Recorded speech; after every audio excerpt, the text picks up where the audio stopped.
Tapuki he a whio tua mawhiho tau lotolotonga. Ia ko kore ke hufanga atu i ngai tala whakatapu katoa pē kua si honoa whaki. Ka tā mōku ke utataki atu. Ai konga hono ua o polo kalama ko ia o ahoni.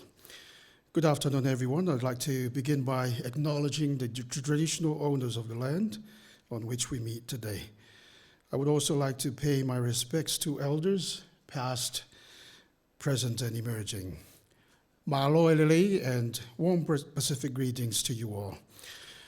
My name is Mapa Taumalolo, and I am a postgrad student here at the Australian National University, undertaking my Masters of Public Policy with specializations in integrity and anti-corruption and contemporary regulations.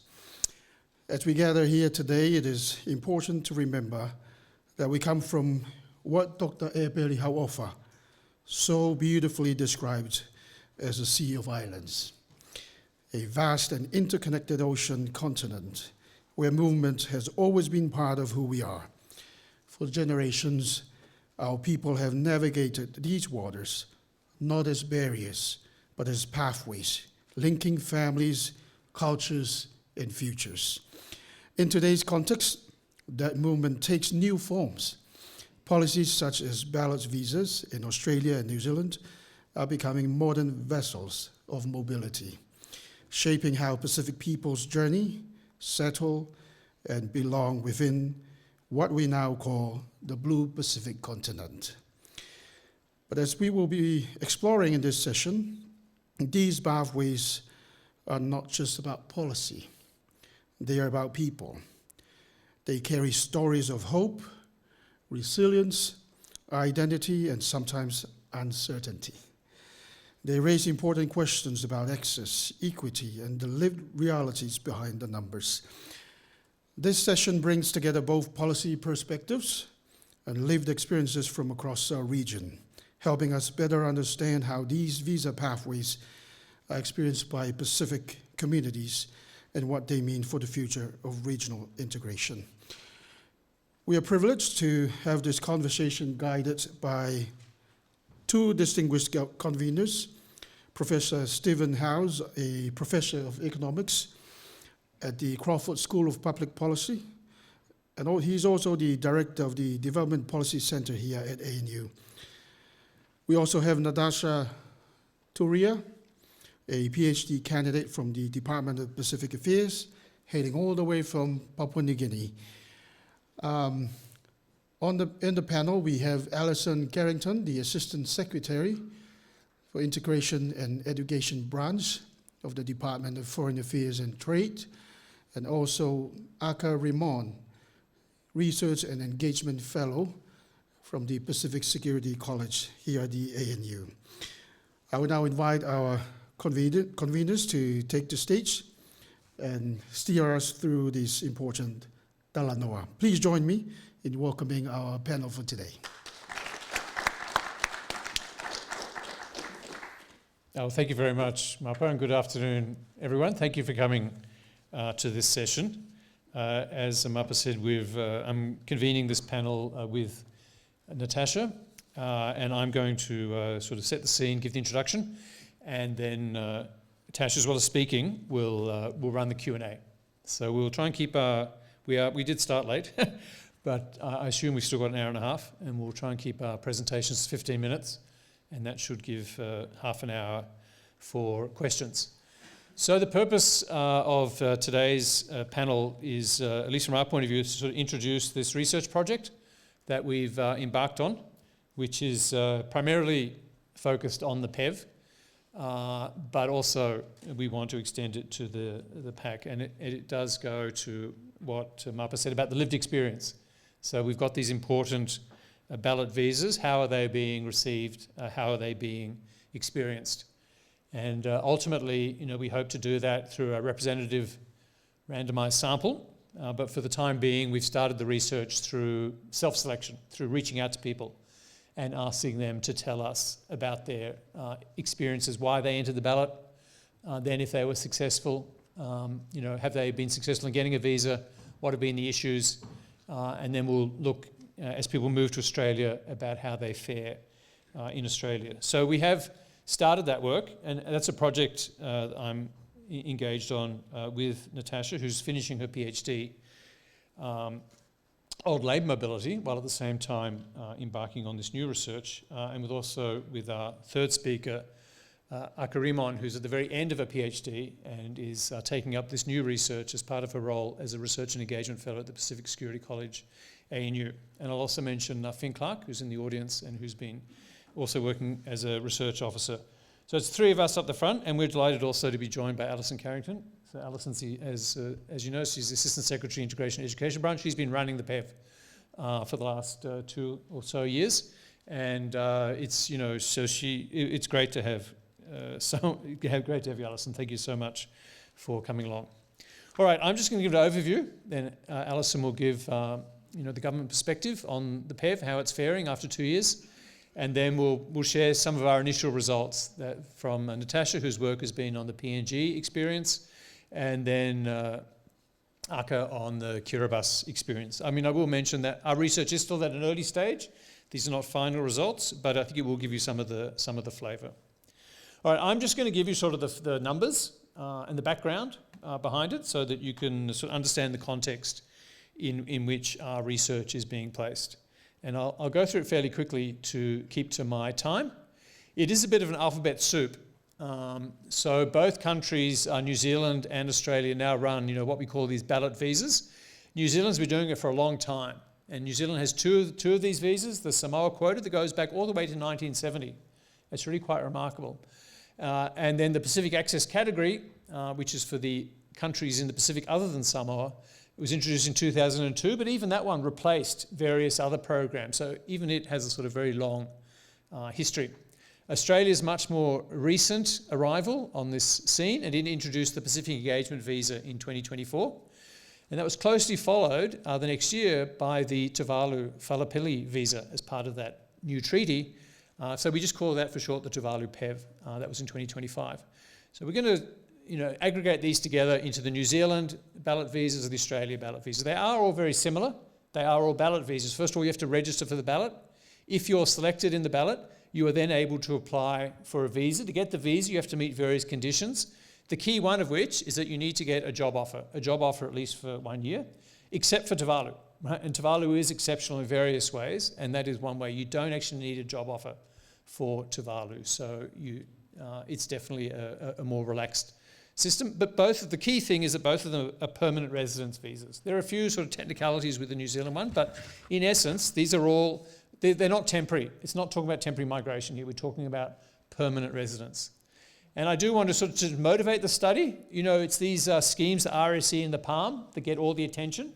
And it's a major focus of our research. And of course, it's very important research. They are important schemes, but in my view, these ballot visas are both better and more important. Right? They're better because they're less prone to exploitation. Right? You're not tied to an employer. You have to get a job, but if the job doesn't work out, you can leave that job and look for another job. You don't lose your visa. Right? So it's much less prone to exploitation. They're much less controversial.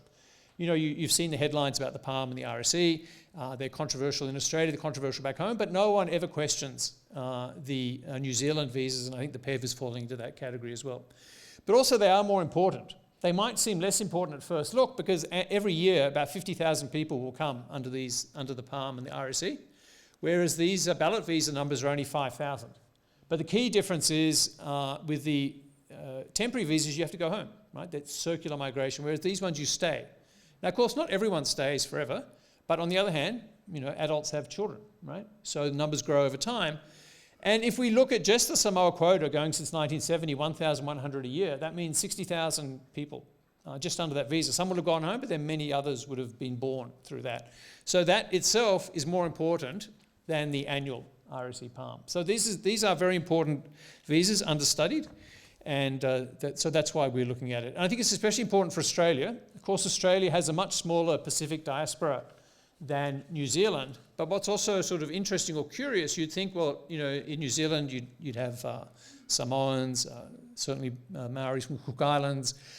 That's sort of their sphere of influence, their former colonies, and Australia would have more Melanesian migrants, especially from Papua New Guinea. But that's not true. In fact, the two are closely correlated.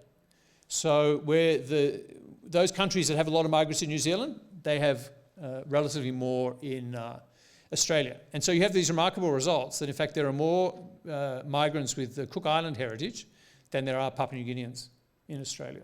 Right? There are more Niueans in Australia than there are Solomon Islanders or Ni Vanuatu. And that's because, we're not looking at the Cook Island-Niue relationship today, but those countries that have had easy access to New Zealand go to New Zealand, then they come to Australia. They get New Zealand citizenship, and then they come to Australia because anyone from New Zealand who's a New Zealand citizen can move to Australia. Whereas we've and the New Zealand's opened the door to its part of the Pacific, whereas Australia hasn't. And so this PEV is a real opportunity to correct that because it is targeted at these countries like Papua New Guinea, Solomon Islands, Vanuatu. So that's just to motivate the study. Let me give you the background. This is the total number of ballot visas on offer annually. It's slightly confusing because the Australia visa has just been created. The New Zealand one stopped during COVID, and they've actually increased the numbers post-COVID to make up for that gap. And that's also interesting, right? It kind of shows it's not just something New Zealand's doing on a discretionary basis. It's kind of an entitlement, right? It's part of their relationship with these countries. So they had to make good the gap after COVID. So normally New Zealand gives out 1,750 visas, Australia 3,130, that's including the Tuvalu. That was the most recent figure. But last couple of years, New Zealand's actually given out more to make up for that COVID gap. In terms of where they go to, for New Zealand, Samoa is the big country, and normally it's 1,100. Recently it's been 1,650. Then Fiji and Tonga, 500 each. Recently, normally 250, and then Tuvalu, Kiribati, normally 75. And that's it. So New Zealand visas just focus on those 5 countries. Australia has a broader reach, but a similar focus on a single country, which is PNG. So PNG gets 1,350 visas. Then we go, down to Timor-Leste. So Timor-Leste is included. We should always, remember that for the PEV. Timor-Leste and Fiji, 300 each, and then we're down to sort of 150 to 100 for the other countries, and then 50 for Palau and FSM. So Australia does give the PEV to Palau and FSM. It offered it to RMI. RMI is not interested. And actually very few have applied from Palau and FSM because they all already have access to the US. So you won't hear much about those two countries in the subsequent slides just because the numbers are so small. In terms of how many people register for the ballot, so how popular is this visa? Well, those are very large numbers, right? And the most recent numbers we have for New Zealand are from 24. It was 110,000. And for Australia, 26, just the most recent round, 195,000. So all in, you've got 300,000 people. Now, there might be some double counting here because you apply with your dependents. And if you've got a partner, you can put in one application with yourself as a primary applicant, and then your partner can put in another application with themselves, and then there will be the double counting from the dependents. But still, I think this is the closest estimate we have of the popularity. So yeah, these are just big numbers. In terms of country, obviously they're very important in Samoa, Fiji, Timor-Leste, PNG. The bigger countries, more people apply. So it's more meaningful to look at it as a share of the population. And in fact, there Tuvalu stands out. And 77% of Tuvaluans applied for the Tuvalu PEV visa. Now, you don't have to be in fact, for all of these, you don't have to be in the country to apply. So some of these would have been perhaps in Australia on a temporary visa, perhaps in New Zealand.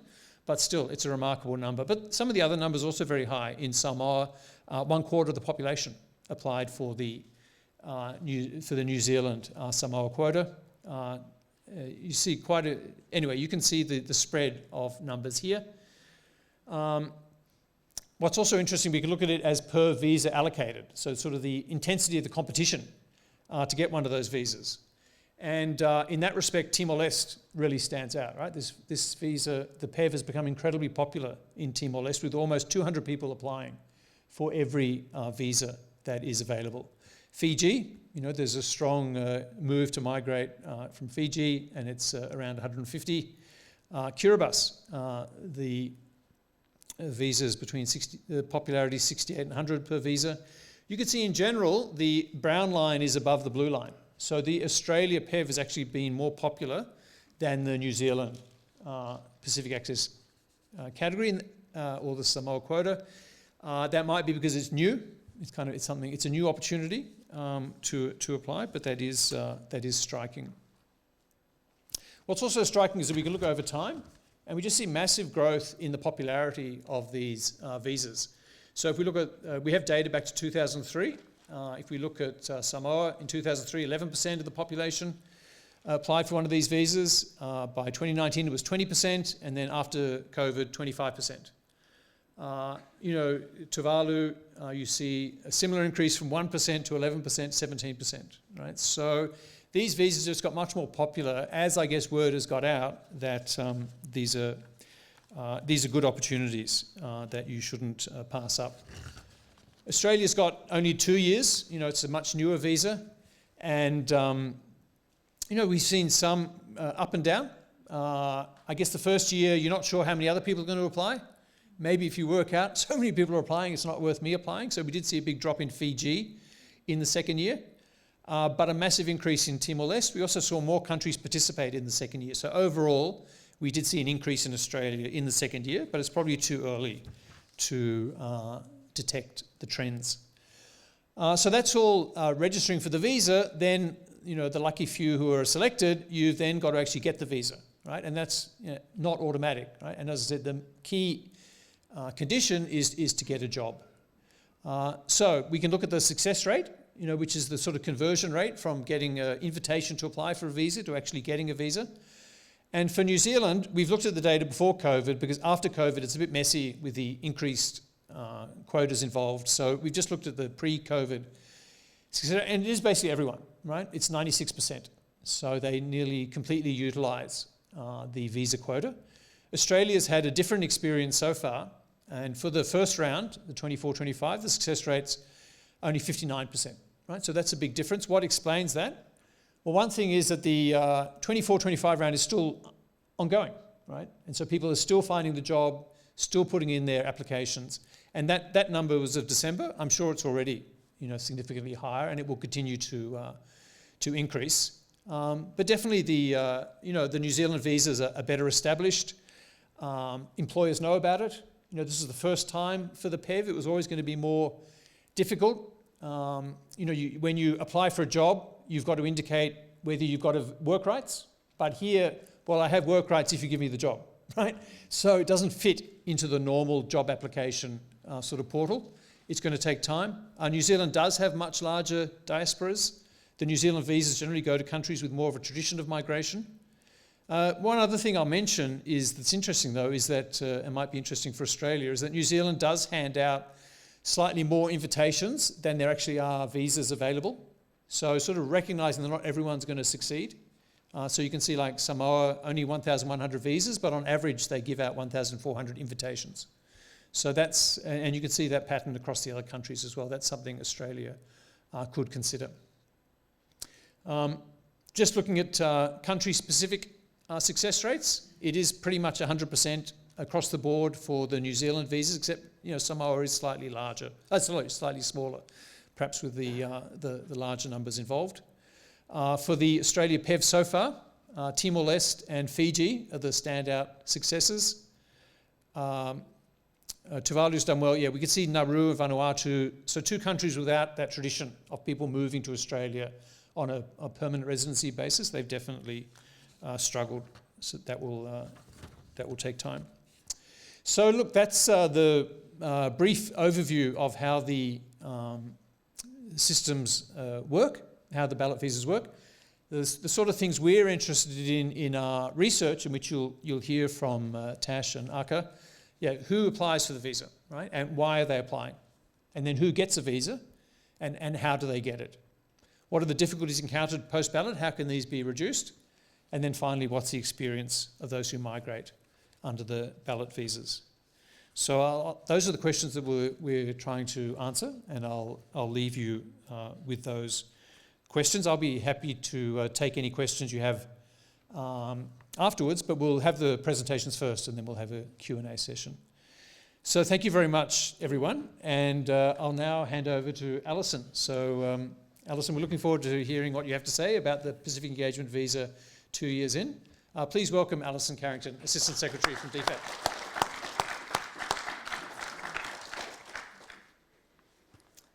Good afternoon, everybody, and thanks very much, Stephen. Thank you for the invitation to speak today on the Pacific Engagement Visa.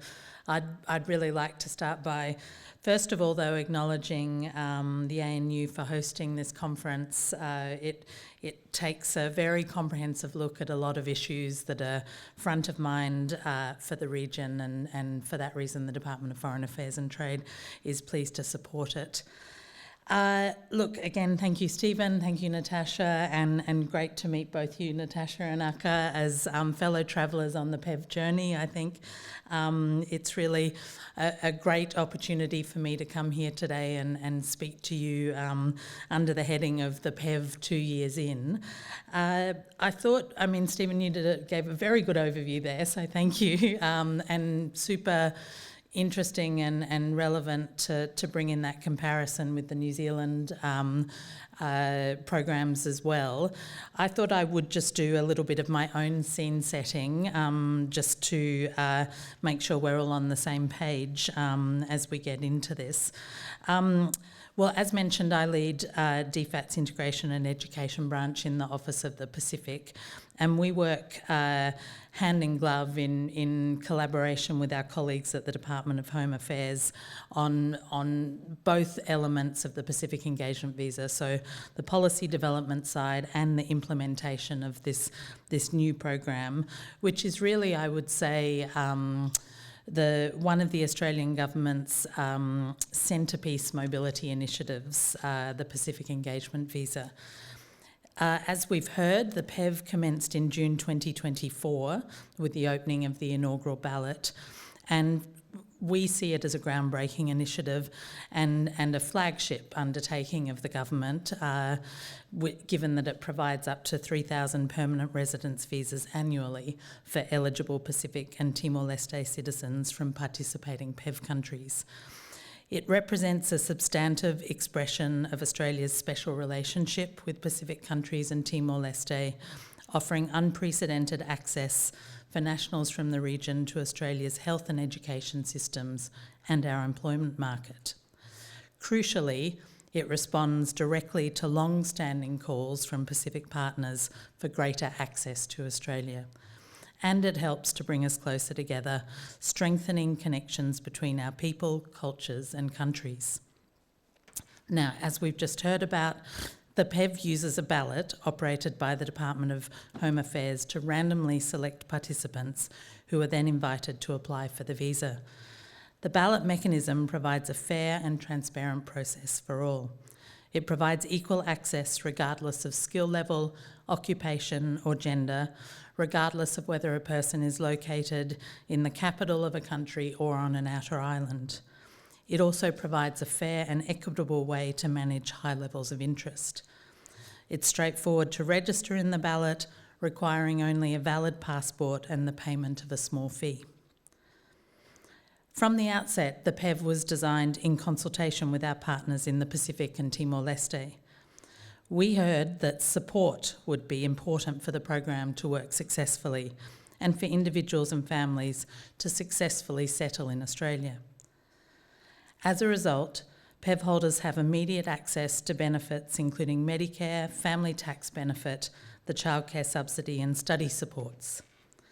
They can also seek support via the Department of Home Affairs run Settlement, Engagement and Transition Support Program, or SETS, which focuses on the key issues you would imagine, from housing to education to social connections.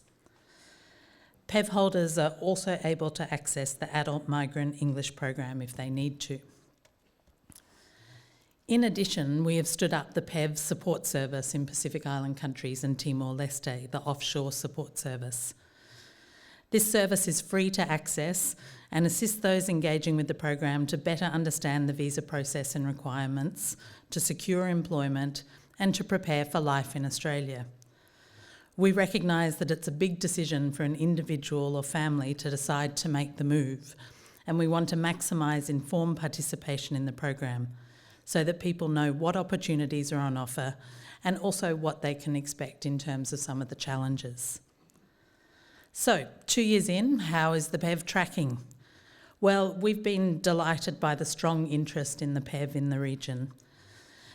Stephen put up some slides with some of the ballot figures, and just to recall a couple of those headline figures, primary ballot registrations, and we tend to use the primary figure given it avoids that duplication factor that Stephen mentioned. Primary ballot registrations exceeded 61,000 in 2025, which included participation by Samoa and Kiribati for the first time. And that builds on more than 56,000 primary registrations in the PEV's inaugural year in 2024. This level of interest demonstrates a strong appetite across the Pacific for deeper and more enduring connections with Australia. Visa grants have also increased from the first to the second year of the program. In the 2024-25 program year, a total of 1,006 PEVs were granted. By comparison, in the 25 to 26 program year to date, the current year, as at the end of March, we were getting close to 2,000 grants. This means that across the first two program years, more than 2,900 PEVs have been granted since the program commenced, with processing continuing for many more applicants. Of course, with any new initiative, you learn a lot during the initial period of implementation. For example, we have learned that despite this being a brand new initiative of the Australian government, it has not taken long for people in the region to become familiar with it and embrace the opportunity, as evidenced through the ballot numbers. At the same time, it quickly became clear that we needed to spend some time explaining the details of the Pacific Engagement Visa, building understanding of the employment and other visa requirements, and, for example, explaining differences with other mobility pathways, such as the PALM scheme, and that is work that continues. As you would expect, we have also seen some challenges emerge. These are around securing employment in Australia and the ability for PEV applicants in some countries to access necessary documentation. All of these learnings have informed our efforts to strengthen the delivery of the PEV. And so over the last year, we have invested more in the offshore PEV support service and continued to refine its approach so that it can better help people to understand the visa process and requirements, to find a job, and to prepare applicants to settle in Australia. To give you a sense of the activity of the support service, in the 25-26 program year to date, the service has delivered 4,715 one-on-one engagements and 231 information sessions, reaching 1,997 primary applicants and 2,598 dependents. And in Papua New Guinea, for example, we have strengthened the support service by establishing additional regional support officer positions in Mount Hagen and Lae. In addition, at the 31st Australia Papua New Guinea Ministerial Forum in October last year in Canberra, our ministers agreed that officials would work together to address systemic barriers to ensure the program meets the mobility aspirations of PNG citizens and supports the growth of the PNG diaspora in Australia. And due to all these efforts, we are seeing more people from the Pacific and Timor-Leste settle in Australia, continuing to enrich our nation's cultural diversity as increasing numbers of PEVs are granted. But of course, behind the policy and program settings are the people. And as Stephen said, I've been working on the program now for a little over 2 years. And, the most rewarding part truly is hearing from PEV holders about their life-changing experiences. These personal accounts highlight the opportunities, challenges, and support that have shaped their settlement journey to date, as PEV holders and their families establish new lives in Australia and look to maintain strong connections to their culture and community. Here is one story from a PEV holder, a father of 2 children, who is moving his family to Australia from Fiji. When the opportunity to move to Australia came up, it wasn't something I took lightly. I didn't see it as an escape from anything, but as a way to open new doors for my family. I was excited by the idea of experiencing a new culture and contributing to a new community while still holding on to who I am and where I come from. And another story from a young PEV holder from Tonga. Resettling in Australia came with its own challenges, but the support we received made a big difference. Having access to Medicare, guidance during the transition, and a support network made it easier to settle in. Today, I'm proud to be here with my family. I carry our values with me: respect, resilience, and the belief that we, as Pacific Islanders, belong in every space. So we're encouraged by the progress made so far, and remain strongly committed to making the PEV program a success so that as many people as possible can take up the opportunities presented. I focused primarily in my remarks on the Pacific Engagement Visa as an example of a so-called Ballot visa, but as has been noted by Stephen, of course, the other example is under the Fallopili Mobility Pathway, a cornerstone of the Australia-Tuvalu-Fallopili Union Treaty. As you may be aware, under the treaty, Australia and Tuvalu committed to co-designing a pathway for Tuvaluans to live, work and study in Australia, whether temporarily or permanently. We stood that visa up in 2025 with the opening of the inaugural ballot in June last year. And as has been mentioned, we saw very high levels of interest in that ballot, with over 2,400 primary registrations. And as at the end of March, well over 2/3 of the 280 available visas have been granted, and processing continues for others. And I'm really pleased to say that we welcomed the first visa holders from Tuvalu under the program to Australia late last year.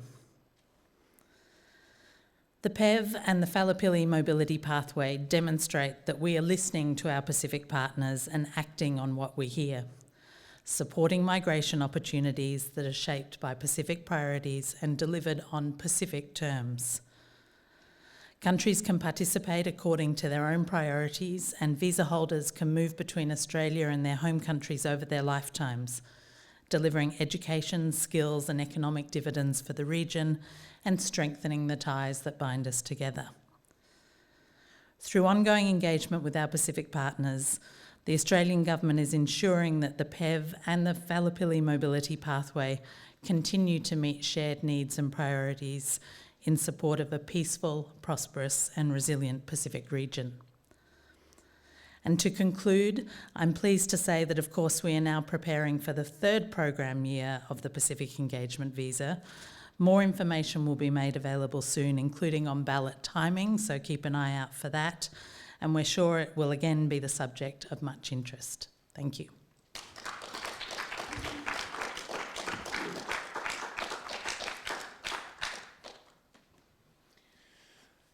Well, thanks very much, Alison. I think that was a really insightful overview with lots of interesting facts and indications of what's in store. It's always great to have participation from DFAT. Thank you very much indeed. So we'll now turn to the sort of new research part of this, with the two presentations from Natasha and Aka. So for now, could you please welcome Natasha Turia, who will be speaking on the Pacific Engagement Visa from a PNG perspective. Abinuntro Olgata. I think we have more popularity for anti-money laundering session than our PEV, sadly. Thank you, Stephen, for the Pacific Visa Ballot overview, and to Alison also for an update on the PEV 2 years in. My presentation this afternoon will cover the PEV experiences of Papua New Guinea's inaugural 2024 cohort. I'm jumping straight into this. I will provide a demographic overview and a summary of their education and employment characteristics, followed by some interesting findings related to their ties to Australia and how this data can inform enhanced program policy to increase PNG's overall participation rates under the PEV. So we've already kind of seen 3 other countries doing a lot better than PNG, even though we are the biggest in the region, highest quota, and also Australia's closest neighbour. So basically, I'll be presenting the 2024 PEV profile for PNG, informed, and Stephen has touched on this already, by a non-representative sample of ballot winners who voluntarily participated in online surveys that I released between November 2024 and February of last year, 2025, yes. All survey responses were anonymized during the data analysis process and de-identified into thematic areas, which I will be speaking to this afternoon. The surveys aim to achieve 3 objectives. First was to gain a richer understanding of the experiences of PNG PEV winners, especially into this new permanent migration pathway with Australia. Second was to identify challenges and opportunities that could not only inform policymakers, but also provide country-specific nuances, which we don't actually see when we look at that data, when we look at ballot registrations and total visas granted. The third one was to contribute to future longitudinal studies. It is a new program, so it's an interesting space, an exciting space to work in. And the DevPol, I mean, we've already been doing a lot of work on mainly labor mobility, but now permanent migration. So all of this work is going to feed into the existing PEV work that the DevPol does already. Sorry, and this is a family. That's my family with the first PNG PEV families under the 2024 cohort. We drove to Sydney to welcome them at my own cost. Sorry. And I'm glad that Alison started off by referring to the joint statements that the governments did when we opted into the PEV. And in the interest of maintaining transparency and accountability of these landmark policy statements like the PEV, I think it's very important that we draw from these shared commitments from Australia and PNG that were published in their joint communiques, which you can find online. So in 2024, the PEV was launched. Both governments welcomed the PEV and noted the importance of expanding these opportunities so PNG citizens could enter the Australian labour market. We already know this has been a call from the Pacific since the PIFs was established. Ministers noted the importance of expanding these opportunities for Papua New Guineans to enter the Australian labour market.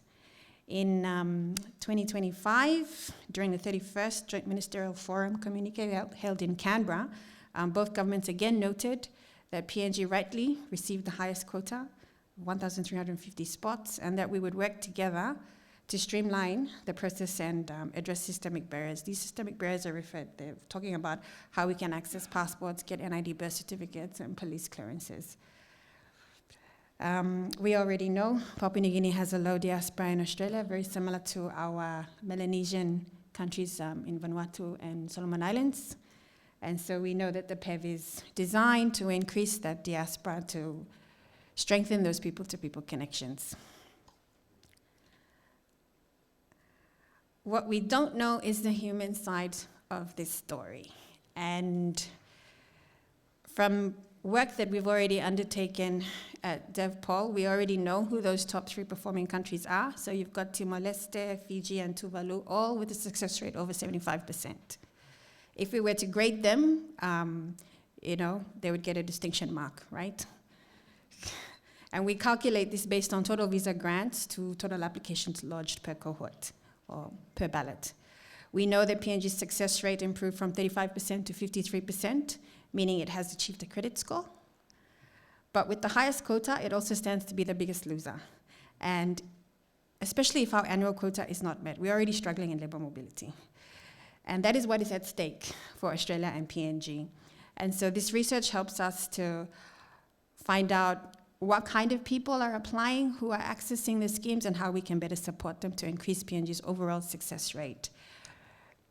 Now, even though the ballot is designed to be a random selection, you can see from these demographics that a higher percentage of women, particularly between the age of 32 and 38, 26%, these are just based on the sample size that participated in a survey, were female.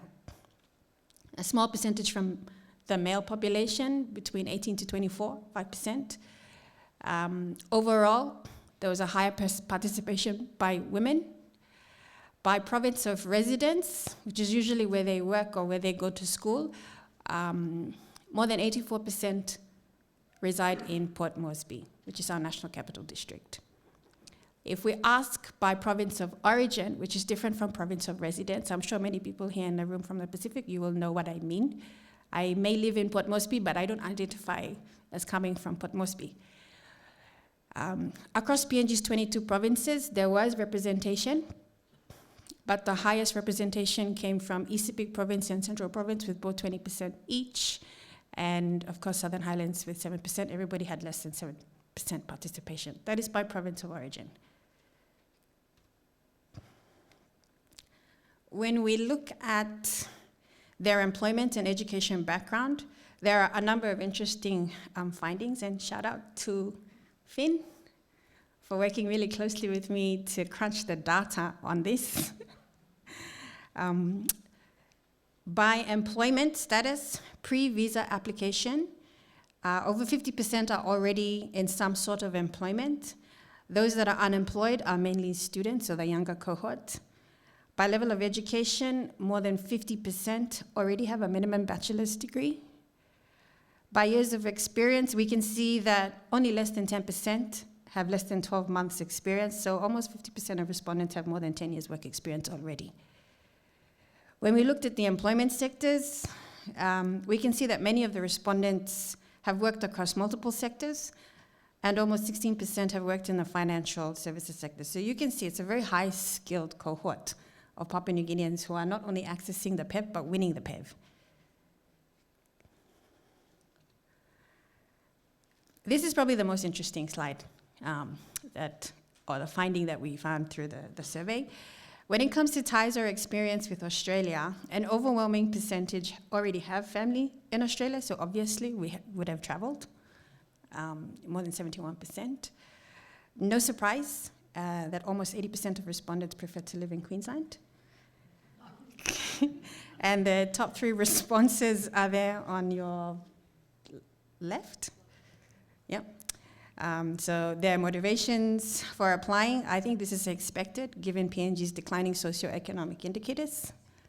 I don't really have much more to add to this slide. I think the numbers speak for themselves. Not many people wanted to come to ACT.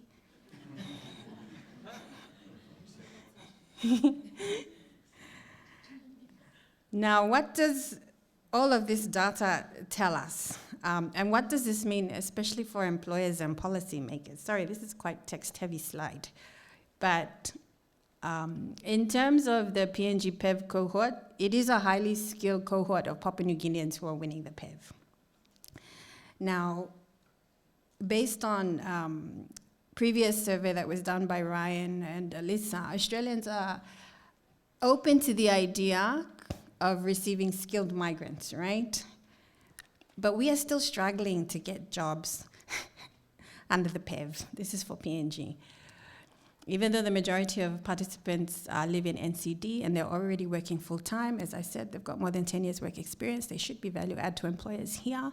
We're still struggling compared to other smaller island countries to secure those job offers. There are definitely more constraints on the Australian side. Otherwise, we would be able to receive more visa grants because we can secure job offers. For employers, I think you'll be gaining a skilled PNG workforce, which will be not only good for your organization, but also good for people-to-people links with the Pacific. I don't know if DFAT has thought about perhaps doing a survey with the employers to check what their buy-in is for the PEV. But as a strategy, I think it is important for us to tap into the network of employers who already have a presence in the region and who would choose a PNG workforce or somebody from the Pacific. And I've just spotlighted here the Australian Business Council as one example of that type of network who we can establish a designated jobs portal with to connect our employers to PEV winners. And I keep going on about it, and I'll keep going on about it until we finally have one. And of course, the third one is for policymakers. It's good to know that we have regional offices now in Mount Hagen and Lae. PNG does deserve physical PEV presence in the country. We have the biggest quota. We also have the biggest, we're at risk of being the biggest losers as well, as I've said already. I think I would also like to add that we should set a 90% success rate for PNG per ballot round. And I say this because, let's be honest, more Papua New Guineans get a tourist visa to come down and watch their favorite NRL team or state of origin, that makes that 90% PEV target tiny and all the more achievable. So I'm being very radical here as I do. But yeah, no, moving forward, PNG and Australia need to increase targeted cooperation efforts with employers if they are to supercharge the shared migration outcomes that both countries committed to in their joint ministerial forums. And I know when I was doing these slides, I thought, oh, people are going to ask me about brain drain, because there's a highly skilled cohort of Papua New Guineans who will be leaving every year now that I've presented these findings. And I think it would be, I mean, we've already seen, compared to population, that less than 1% of Papua New Guineans will be absorbed into the PEV, right? In the case of PNG, not even 1% of our total population will be able to enjoy the benefits of a PEV. In this article that I published last year, I challenge the brain drain narrative, shifting the focus from a one-directional perspective of migration to a two-dimensional approach. I introduce a new term to the brain drain debate called Skills Gain Plus, which is basically the portability of skills, specifically among permanent migrants in a diaspora community who bring pre-existing personal and business connections from the country of origin that can be strategically harnessed to leverage meaningful contributions to the economic wealth of more than one country throughout their lifetime. It encourages freer mobility and challenges countries to strategically manage talent flows that actively counter the brain drain arguments. Migration is inevitable. None of us in the Pacific is new to migration, and it is a natural process for development. We have to embrace it. I think what is more important is how countries make use of flowing talent rather than where the exchange takes place. So if you're interested, please read my article. There it is, The New Frontier, Permanent Migration of Papua New Guineans to Australia. And before I close, Stephen has mentioned this already, but we have released a similar survey just before Easter long weekend. And we're targeting the 2025 PEV cohort from PNG and Kiribati, with plans to expand this project to other participating PEV countries. We know that the impacts and effects of migration differs across countries, but in the words of Epeale Hawafa, and I'm really glad that Fiame, former Prime Minister for Samoa, spoke this morning and amplified this morning, that we still remain connected through the ocean. And this PEV research that Aka and I are co-leading reflects this emerging wave of Pacific-led researchers who really want to try and ground where our people stand in migration and how we see this benefiting us, not just for Australia, but together, I guess, as one Pacific family. And but for now, I guess, I do want to thank the organizers for giving us this space, and I want to close by thanking all of the Papua New Guineans who generously gave their time to complete the online surveys that has contributed to Australia's first PEV country profile. And of course, to the new participants who will be participating in our current live survey, which is open for 2 months. It will close end of May. So if you're not following Aka and I on LinkedIn, and you know people who've won a PEV, we would really appreciate. I'm just doing a call out, a plug-in for it, because it is voluntary participation. And I've already mentioned before, it is a non-representative sample. Of course, if we want to get a more representative sample, then we have to work very closely with IFAD and Home Affairs on that one. So yeah, that's all from me. Thank you, Thomas, for your time.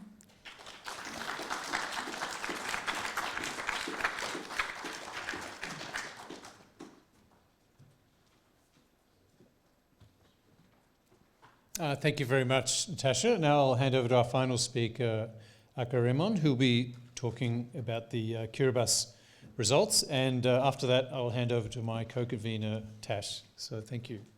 Please welcome Aka.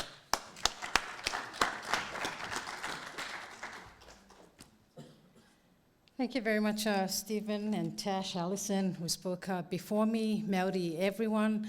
Very excited about this opportunity to be sharing experiences from one of the smallest players in the PEV. But first things first, I ka nangau te aka ni kaitau, begin te sipangaria sa nanganak, pannameroro, yon ana progress kiribas, yon te ana visa ni ka meaka kiribas e poonga yo asteria, te Pacific Engagement Visa. So as many of you know, the Pacific Engagement Visa is now in its second year of implementation, and it's significant for us. We did not join in 2024 round, and so 2025 for us marks the first entry or participation of Kiribati in the scheme. We come to this conversation as newcomers, one of the smallest players in the initiative, but one of the biggest in spirit and the strongest, as I will unpack throughout my presentation. I'm thrilled to be joining the project team, the PEV project team, and also share some insights from Kiribati on how they're faring on the scheme. But I also wish to begin by acknowledging the custodians of the land from where I present, the land of the PEV, all First Nation people of Australia, including communities, PEV winners back home who have taken the time to also respond to the survey that I shared last month. It's very slow and still live, and I'm looking forward to monitor the data as it populates. I want to begin with the context on the leadership visions of Kiribati and to connect the dots between why PEV is critical to us in our development. And we heard this morning about nation building. I think Her Excellency Fiame really challenged us to check our positions, where we are in place in the stages of our development, and how much of this progress are we really adding value to our growth and development. And I like to capture this in terms of the leadership, particularly the ones that have shaped my work in the PEV, but also in migration, my PhD research on exploring pathways for adaptation beyond our borders. We heard in the session just before this one, the challenges of having to explore options outside of our national borders. And so Jeremia Tapai, the founding president of Kiribati, shared with us his concept of Te Toronipai. And I really love this because Te Toronipai tells us about being self-sufficient. It talks about self-determination. And then in 2003, President Anote Tong came in amidst all the conversation and challenges about climate change and introduced the Migration with Dignity policy. And finally, President Tanis Mamo in 2016, still the current leader of Kiribati, introduced what we call the Kiribati Vision 20, which really asks us to build resilience on shore and leaving no one behind.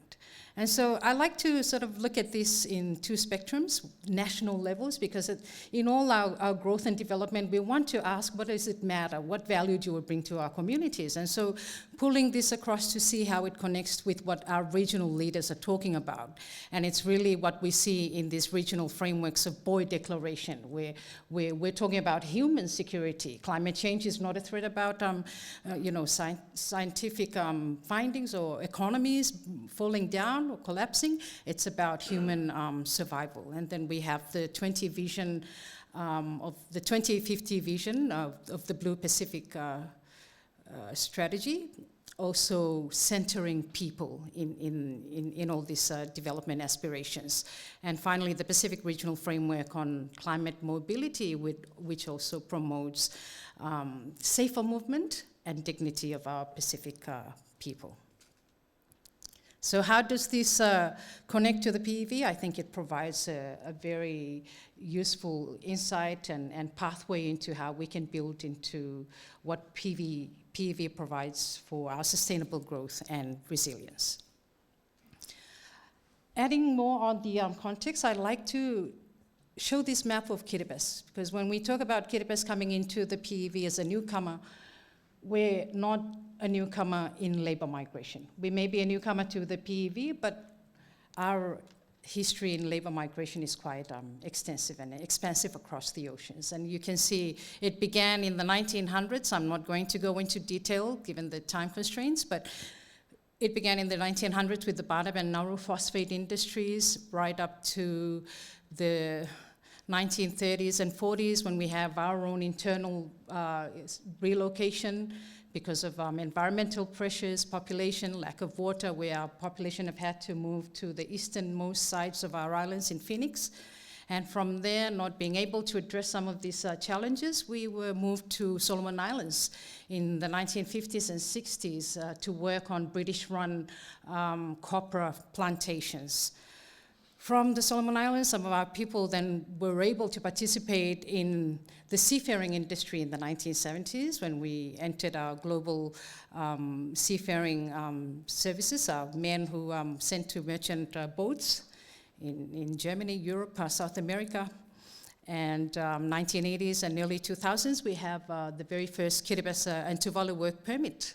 Even before the PAC, we had that special pathway for Kiribati and Tuvalu, and which also folded into the Pacific Access category in 2002, and of course the recognized seasonal employment scheme in 2007.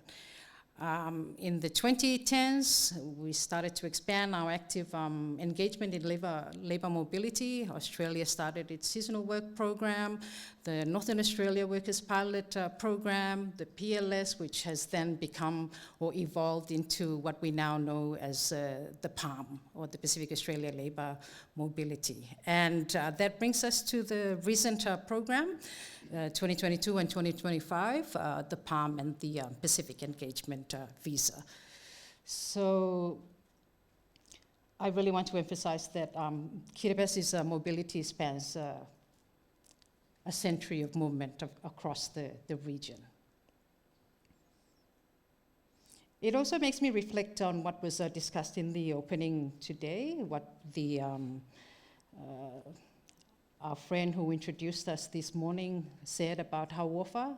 Our Pacific people are navigators and have always traversed the ocean for work and for opportunities. And I think this map really puts that into perspective.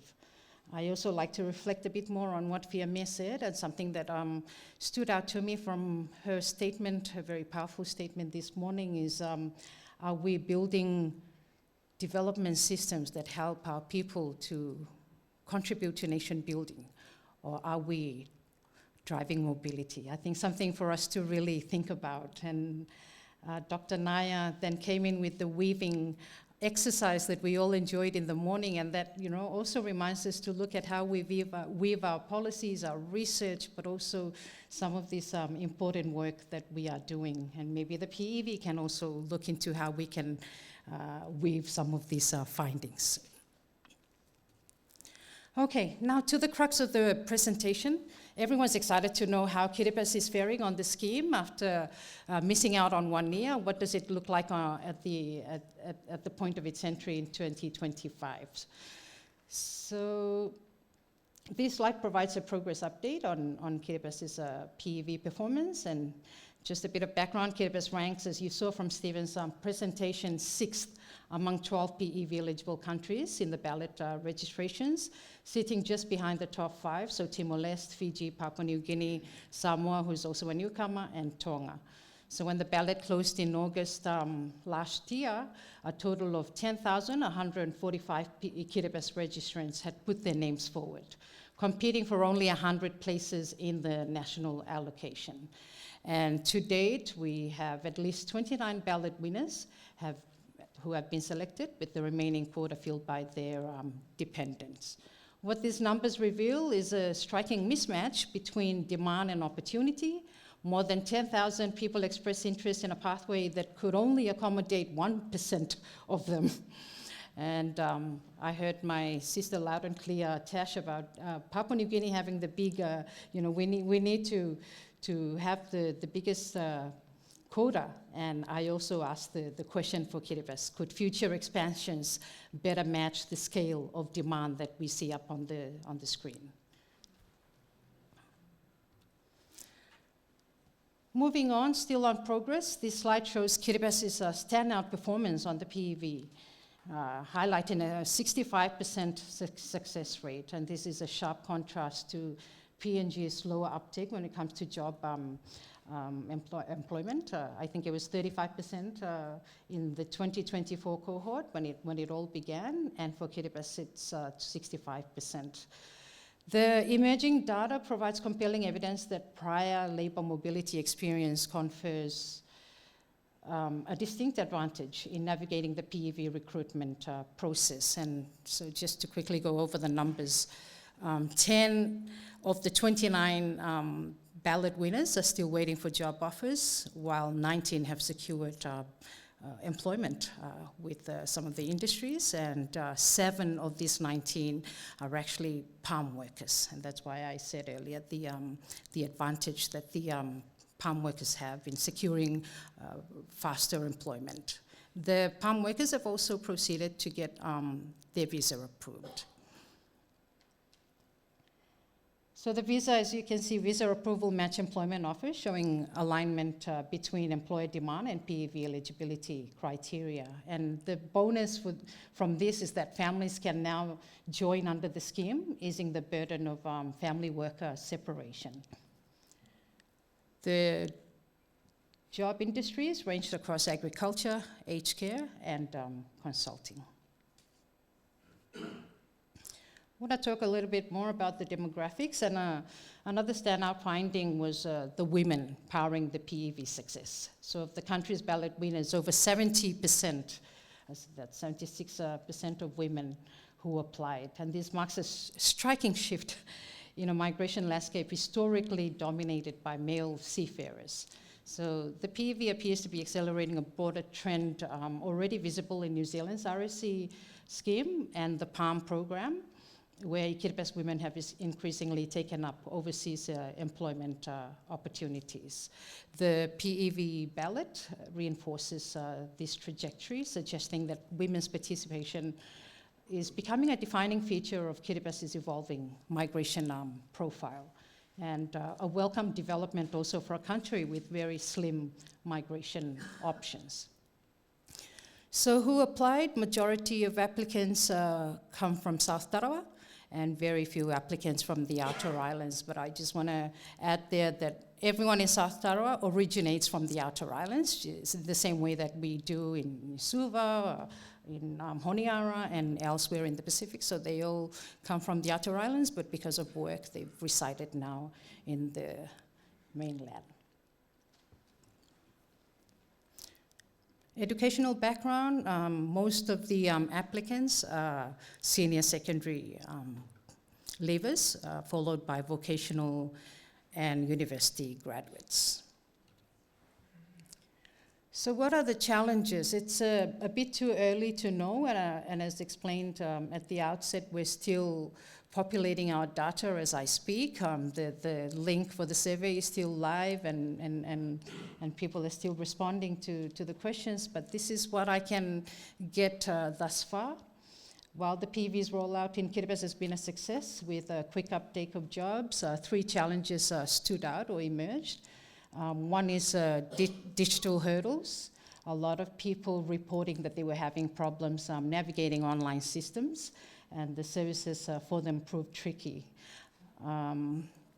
The second one is information gaps, so finding country-specific information on housing, pastoral care, and other support services like church and diaspora networks was also marked as tough. Some of the applicants said that they ask questions like, how do we find housing when we get to Australia, or who can help us, who in the community can we work with or talk to. And the third challenge is migration cost, and I'm also hearing from the survey responses, a lot of people are beginning to worry about this. How do we get our family of 4 or 5 across to Australia, given the expenses that's involved?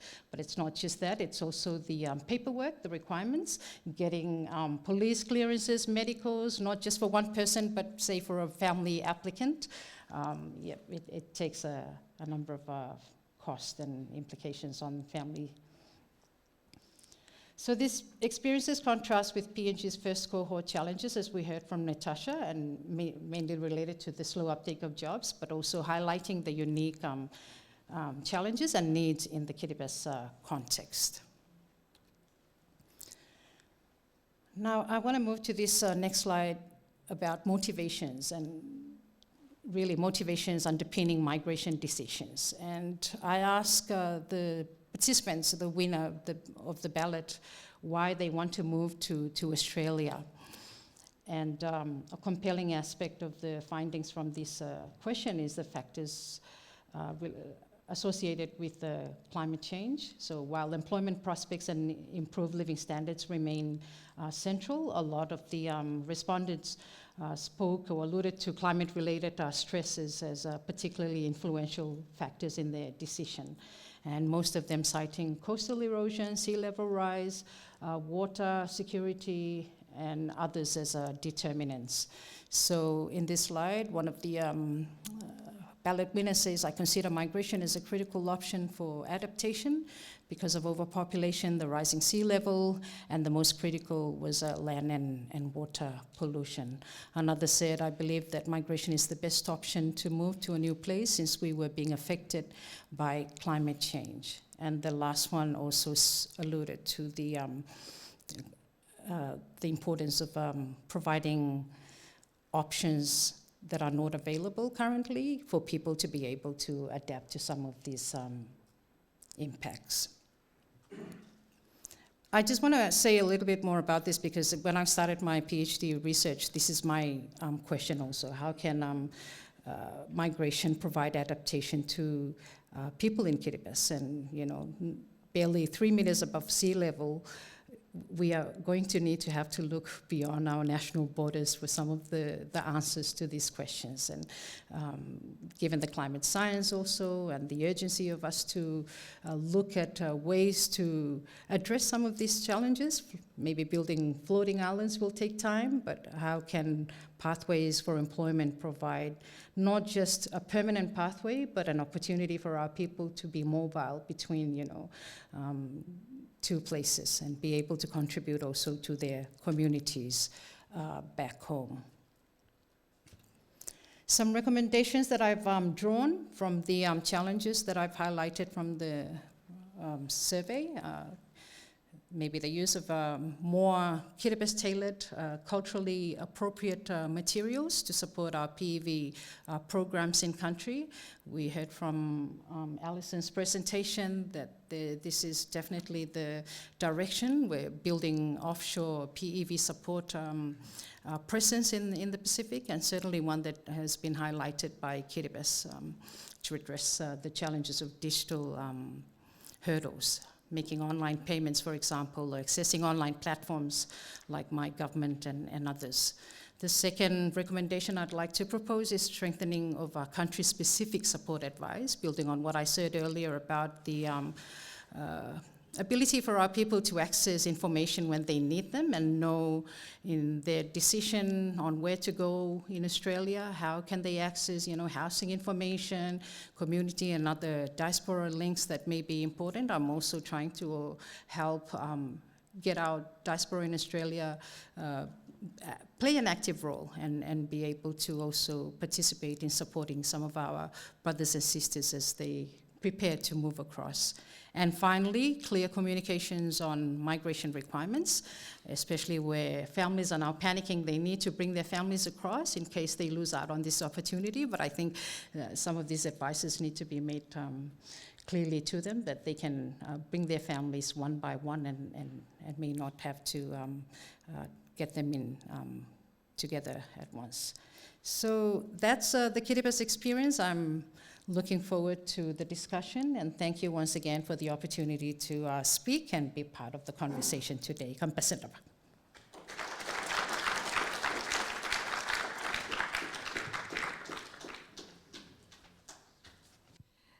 So thank you to the presenters, to Stephen for providing an overview of the ballot visas in the Pacific, how Australia's Pacific Engagement Visa is going 2 years in. Thank you, Alison.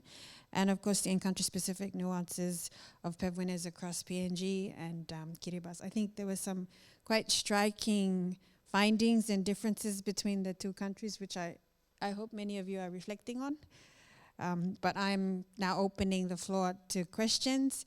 I ask that before you ask your brief questions, please start with your name and your organization, followed by which presenter your question is directed to. Good afternoon, and thank you, Tomas, for the presentations. My name is Jennifer Kalbogas-Doan. I work for an organization called Balance of Power. And my question is generally for the three presenters. I would have, I guess for the research, I would have liked to understand a little bit the perspectives from the governments of the countries that you both represent, government of Papua New Guinea and the government of Kiribati, in terms of the impact of this out-migration on the countries themselves. And I say this because I think we all saw from the statistics that Vanuatu's numbers are quite low still. We expect that that will grow over time. But the findings are predominantly representative of the impact on Australia and the people that have come to Australia, but not necessarily addressing the impact at home. Whether you had any views on that. Thank you. I'm not sure what the format is, whether we want to take all the questions, but I'll respond to that one and then. Sorry, Aka. We'll just hold, pause. Second question. Thank you for reminding me. Tom Worthington from the School of Computing at the ANU. Nothing to do with that, but the climate adaptation was mentioned by our last speaker. In terms of public policy, if you wanted to offer citizenship to essentially everybody in those countries, is this feasible with this scheme? How much would you have to increase the per annual offering to essentially give it to everybody by, say, 2050, when you probably need to do it? Is this something possible, or is it too hard this way? For anyone.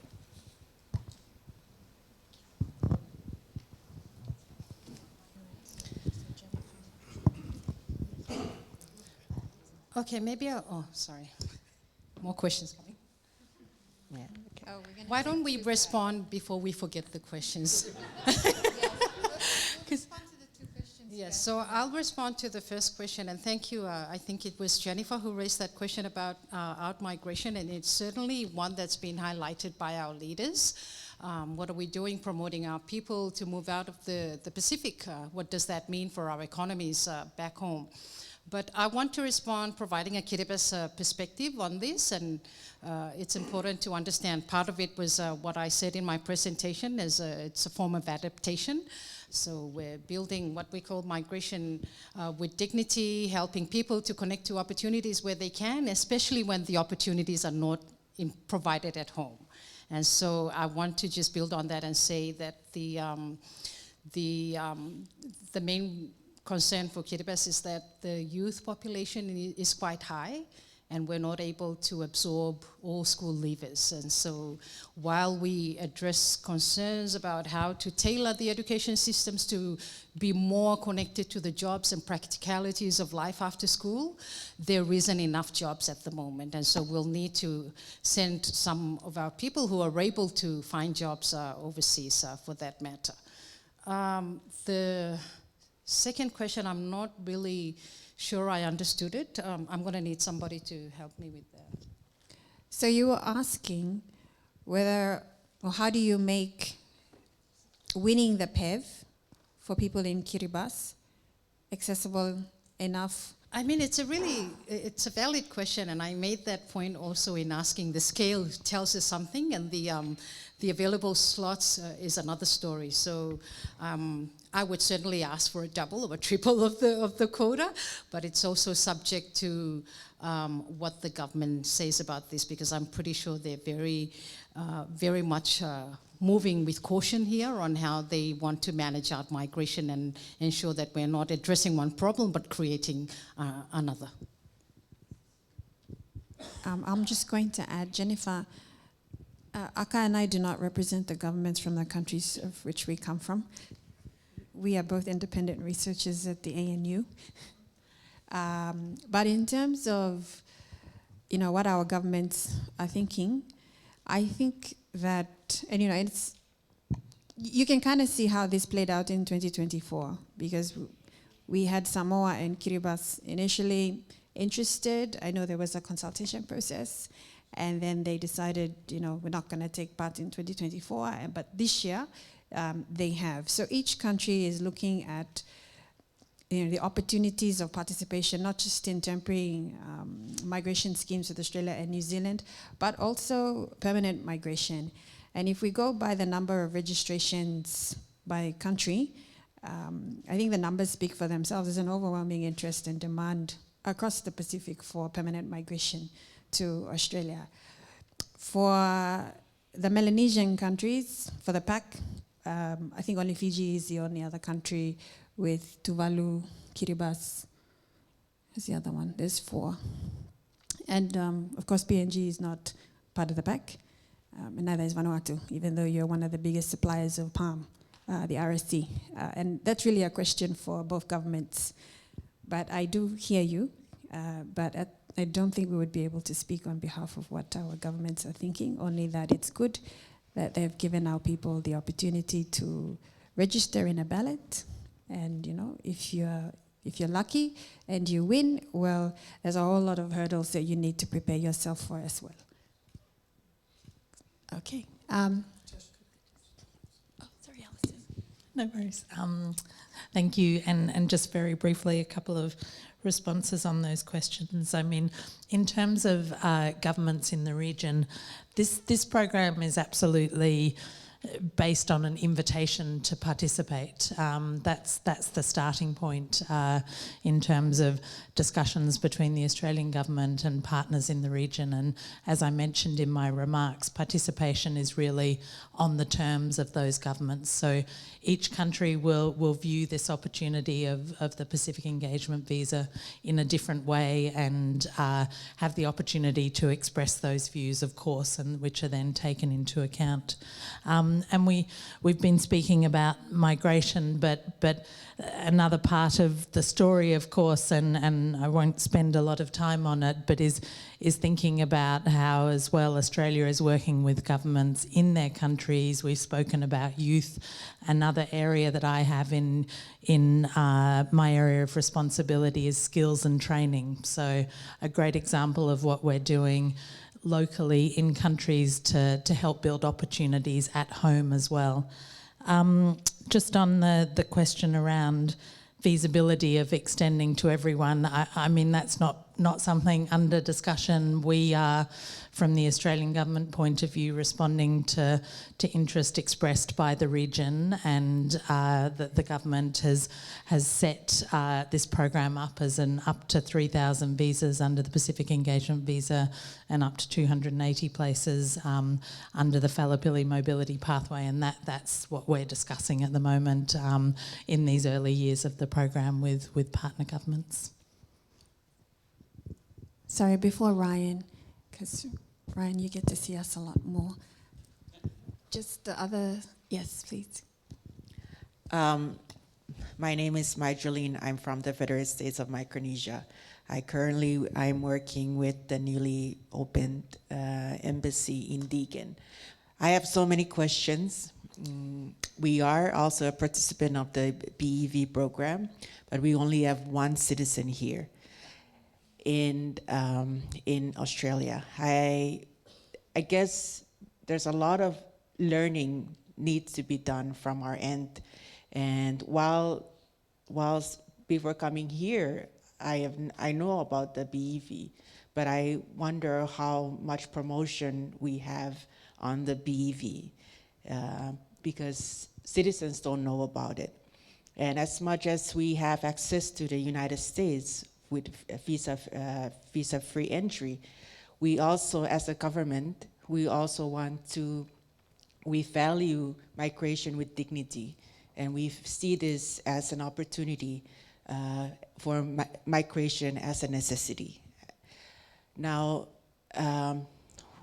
I see the challenges that are very similar to what our applicants are also facing. Job offers, the hurdle of migrating to a very, very different country. We only have less than 30 citizens in Australia, so we don't have that diaspora. The reason why we migrate to the US is because we have our network, safety network, our diaspora there. We go stay with our auntie. When we find a job, we move out. We don't have that mechanism here. We don't have the support system here. So my question is, how can we enable stronger support systems for migration, and also how for networks for job opportunities? And I appreciate the presentation given, the research given, because we would like to use this as we would like to have more citizens involved. The citizen we have now right here went through, I think, over 100 job applications. That takes perseverance. After 5 applications, I would say, never mind. But it takes perseverance for individuals to apply for that many jobs. And how do we enable that this become a successful programs, especially for the ones who need it? Thank you. Sorry, Ryan, now you can ask your question, and then I think that's a good question for you, Alison. Cool. Thanks, Tash, and thanks everyone in the panel and everyone for coming along. I've got one quick question, which was, should the quotas be based not on total visas but on primary visas? So the number that you put forward, Aka, was striking in that 23 primary applicants, presumably families, households, would anchoring the total numbers of quota closer to the ideas of families and households make much more sense for this. Because then when you think about who's selecting in and where and how that then correlates to family size and demographics, then you might be starting to see these sort of inequalities percolate across countries in terms of who's participating where, which isn't really consistent with the spirit of the original design, right? I'd be keen to hear from everybody and anybody on the panel on that issue as to whether the initial goalpost of the quotas being total rather than primary might have been incorrect and be a promising margin to move on to get some growth. I'll let you, Alison. Thanks, Natasha. First of all, to the colleague from FSM, thank you very much for your question. I mean, I think with anything that's new, it takes some time to build knowledge, familiarity and comfort with it. And I think Australia as a migration pathway from certain parts of the region is less familiar than for others. And so that's something that I would say we need to keep working on together to build that familiarity. And in terms of the support that we can provide to individuals, I did mention the offshore PEV support service, and that, just to give a little more detail, that's playing a number of functions. One is, and certainly in the first year of the program, its function was to educate people on this is the PEV, this is what it is, this is what the opportunity is, these are the requirements of use, so an education and information sharing function. Then there is the employment support, and just to give a sense of that, the employment support, as best we can, we're trying to make it as helpful and individualised as possible. So people are receiving support to refresh or improve their CVs. They're receiving support to attend interviews. So it is a level of support that we are looking to deliver there to help people connect with those employment opportunities. And then the third part of the support service that is really, I think, crucially important is the pre-departure information And that is where PEV applicants who have had their visa granted are able to participate in sessions and receive information about life in Australia, quite detailed, that goes to that point of, all right, how do you tackle the issue of housing? How old are your kids? What sort of education needs might your family have?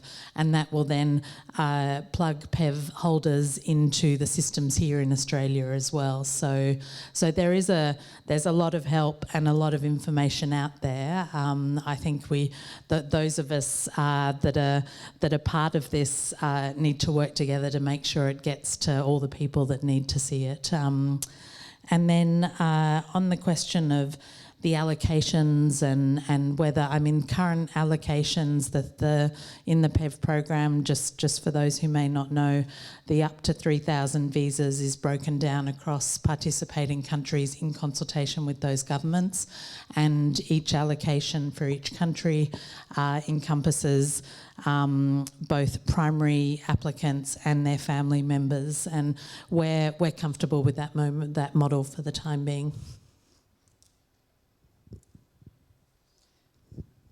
Thank you for the question from our friend from FSM. I don't know if this will help, but I think sharing the experience from Kiribati, the prior experience in labour mobility really was an advantage for us. So I think if we look at what the motives of the scheme is to build Pacific families, maybe this is something that we can also highlight.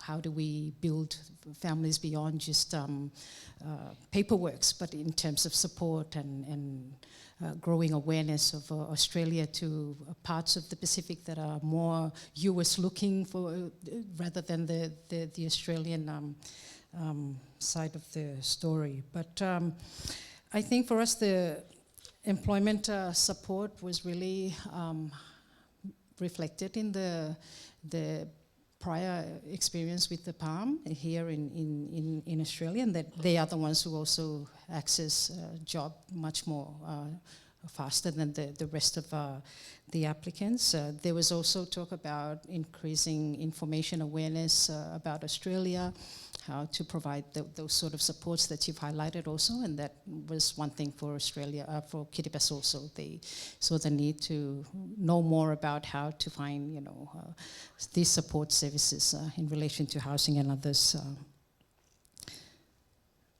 Yeah, I think those are the ones that I can remember for now, but more tailored language support, for example. I think some of them fear exploring these opportunities, but are not competent or confident using some of these systems which are very much online. But maybe if I can just stress on what Tash said about the ballots being systems and numbers, and for us to bring that nuance of, breaking down what it really means for people and understanding what the motivations are that drive them to this opportunity.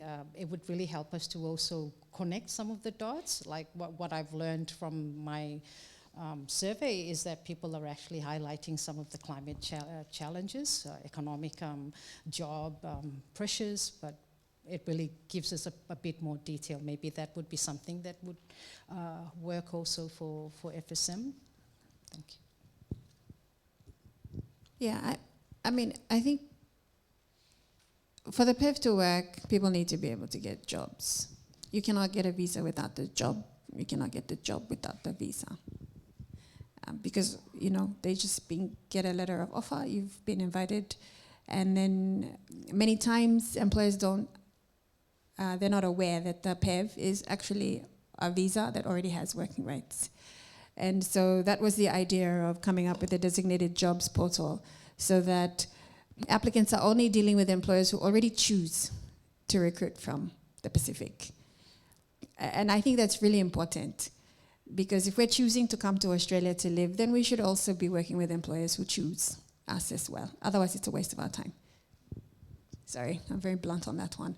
But it's about choice. And the harder, the more difficult it is for employers to choose us, the more rejections our people are going to get when they send job applications, hundreds upon hundreds. And I've had to deal with so many Papua New Guineans spending hours, days of their time, and it's a really taxing experience for them.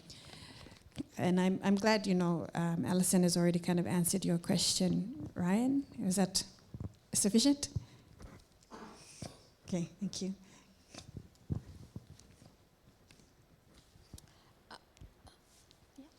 Bula, my name's Jasmine and I come from Fiji Islands. I'm here representing Oceania Pride, which is a Fiji-based LGBTIQ organization, as well as I am the Disability Committee Chair for the International Lesbian and Gay Association ILGA Oceania branch here in the Pacific. My question is around disabilities. One, where do they stand in this study? And two, where do they stand in these visa schemes? Because it is my understanding that people with disabilities find it extremely difficult to move. I understand the cost associated with it because there are benefits that are applied to people with disabilities in certain countries. But in my experience, I've heard from people that people with disabilities are usually discouraged, or the process is very stringent in order for them to migrate. So I'd like to learn more about how that can be, especially because within the Oceania region, Australia and New Zealand are the two countries that have better infrastructure that supports people with disabilities compared to us in the Pacific, where we are made to pocket extra from our earnings to be able to even move from place A to place B. And this question is to anybody that would like to respond. Thank you. I'll just take one more question. I think that's me. Oh, hello.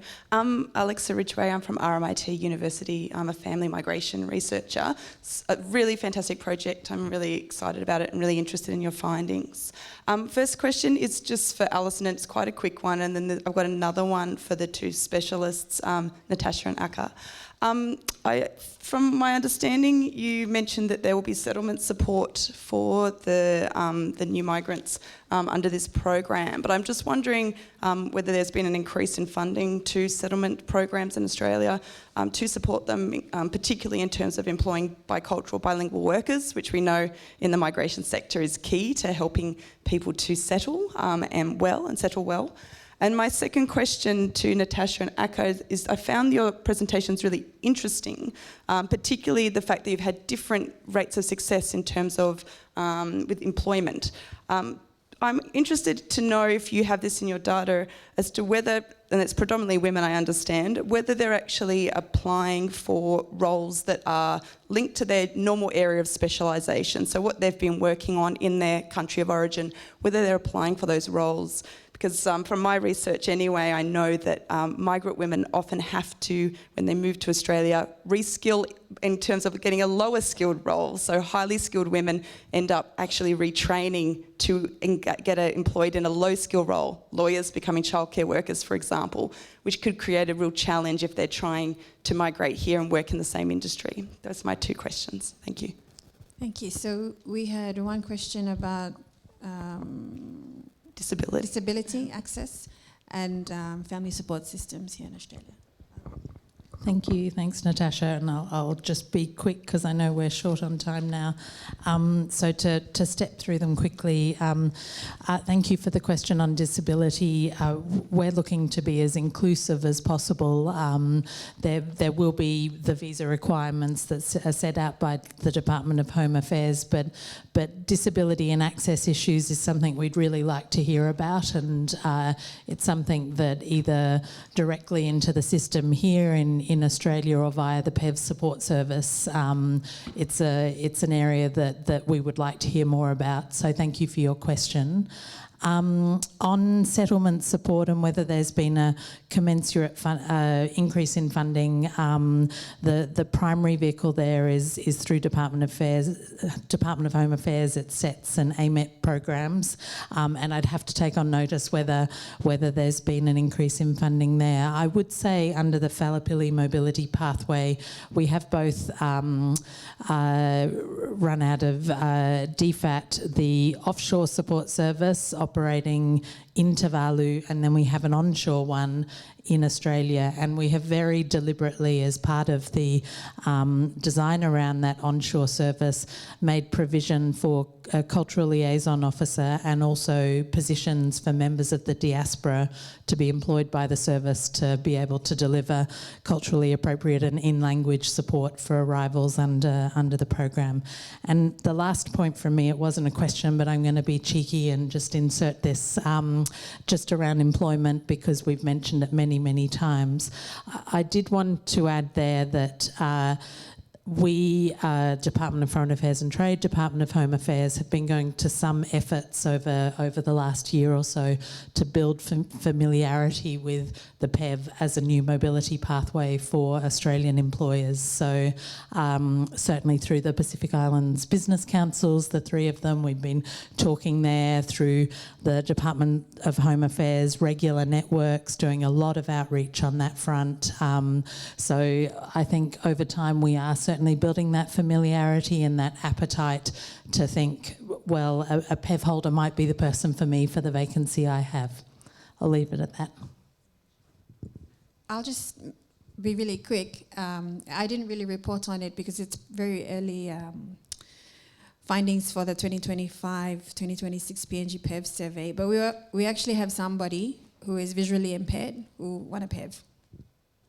And I will be talking a little bit more with this person to just find out, how they navigated the whole process, because you are right, their experiences will be very different, and whether or not we have enough support systems, not just back at home, but here in Australia, I think it's going to be very important for them moving forward. Thank you. Yes, and for Kiribati, the disability question raised, it's too early to know what the findings will point us to, but it'll be interesting to find out if some of the applicants fall within that category.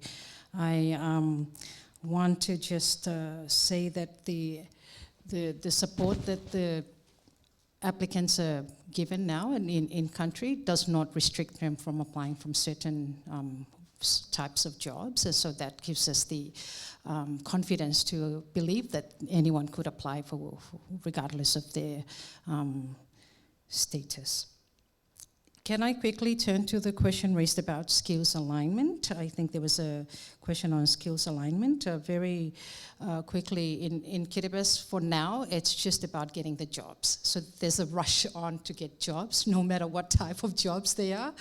And we spoke throughout the research process about, how it would be nice to have some job retention, because you want to retain people in jobs that they love and not have them a quick turnaround and lose them to other companies. But I think for Kiribati, it's also too early to judge. From what you saw from my slide is that the majority of applicants are school leavers, and we're normally talking about people without jobs in country. So they're looking at any opportunities at all to get a fair share of having a job outside of Kiribati.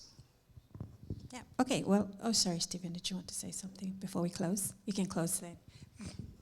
I just want to add on disability. In fact, the Tuvalu visa is a special case. I mean, the migration, every country's migration program is discriminatory and discriminates against people with disabilities. I mean, that's just the way, and against old people, right? I mean, that's the way it is. And you have to pass a health check. But for the Tuvalu visa, there is a special waiver. So as far as I know, there are no bars on disability. That just goes to the Tuvaluan government. The way they negotiated their deal, I mean, kudos to them. But I would also mention that if you come under a PEV, you do get access not only to Medicare, but NDIS. So, perhaps not for you, but perhaps if you have children and they're disabled. And that's very unusual, right, compared to other migrants. You normally have to wait for a long time before you get access to NDIS. So PEV is a very generous, accessible visa in that sense, even though within its limits, except for Tuvalu. Thank you. All right, I'm going to have to close our session. Thank you very much for all your questions and for engaging with us. Oh, sorry, Mapa, you'll close for us. Yeah, anyway, I'll just close our session and then you can close for all of us. Yeah, so, thank you, Thomas.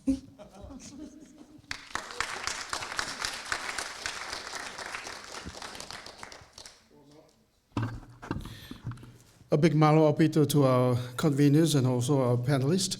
I know Tasha was a bit biased early on when she advocated for 90% for Papua New Guineans, but I just wanted to remind Alison that from a report from the PALM scheme workshop last year, a group of 27 seasonal workers from Tonga picked 100,000 tons of citrus in 2024. So pick between that advocacy and productivity and also efficiency. So, and also just one take on the offshore support services.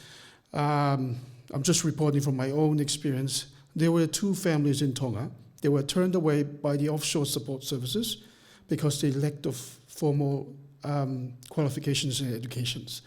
So I don't know if that's the reality of this and that's how it's supposed to be, or, but anyways, one of those families was my first cousin, and then I encouraged them to just go ahead and apply, and they're here in Australia already. They came here December last year. They already got their Medicare. The kids are in school, and they're all working in a poultry in Newcastle. Anyways, there are lots of key takeaways, but most importantly, I think from this session, I would say that Pacific voices must remain at the center of these conversations, because the future of mobility in our region should be shaped not just for the Pacific, but by the Pacific. On behalf of the organizers, thank you all for your presence and engagement, and malo opito, and enjoy the rest of the conference.